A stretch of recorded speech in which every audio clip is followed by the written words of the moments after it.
Che conta è che comunque le istituzioni hanno omaggiato a dovere, no? Veramente, sì, un dovere e un rispetto per la gente, per la popolazione. Conferma? Assolutamente sì, mi dispiace solo che non abbiamo sentito le campane. Dispiace suonare i rintocchi, non siamo riusciti a sentirli. Beh, noi siamo ritornati dopo 50 anni perché eravamo giovani militari, però col presidente non l'abbiamo potuto vedere che tutti sti ombrelli. Sì, sì, sì. Però non siamo sì, sì, no, tutti e due, sì, sì. E abbiamo perso tanti amici anche. È stato molto commovente ieri, con un cuore ben pieno di emozioni. Grazie. Maggio conferma anche lei quanto dopo 50 anni? Sì, sì, sì, 50 anni fa stavamo qui, siamo stati i primi a arrivare a Gemona, io stavo a Udine, quindi abbiamo vissuto tutto il terremoto del Friuli, cioè.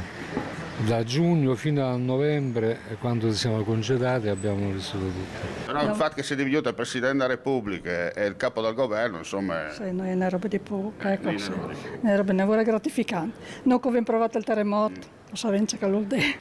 Io non sono di qui e ho guardato tutto in TV e quindi vi ho seguito dalla TV. È stata comunque un'emozione anche da casa. Io ero a militare a Udine e poi verso mezzanotte ci hanno mandato su a Portaviere Maceria. Facevo l'autista dei mezzi. Posso solo immaginare cosa... Sì, sì. Distruzione totale, si cercava di aiutare le persone il più possibile. Però vedendo così mi rimane ancora quelle scene che ho visto 50 anni fa. Manifestazione molto bella, accogliente, tutto il paese, tutta la cittadina di Gemona, è molto commovente, ecco, specialmente quando erano i bambini sotto lì, che è una roba proprio commovente. Mi sembra molto sentito, molto comunicato e molto vissuto con cuore sincero. Mi piacevano queste cose che sono state fatte e non sono ancora finite. Fanno bei concerti, fanno delle cose culturali molto validi e quindi trovo giusto così. Un tremore, uno spavento, tutto impressionante, me lo ricordo ancora oggi. E poi a settembre ero a casa in vacanza, quando vedevamo questi fili della corrente ballare, impressionante.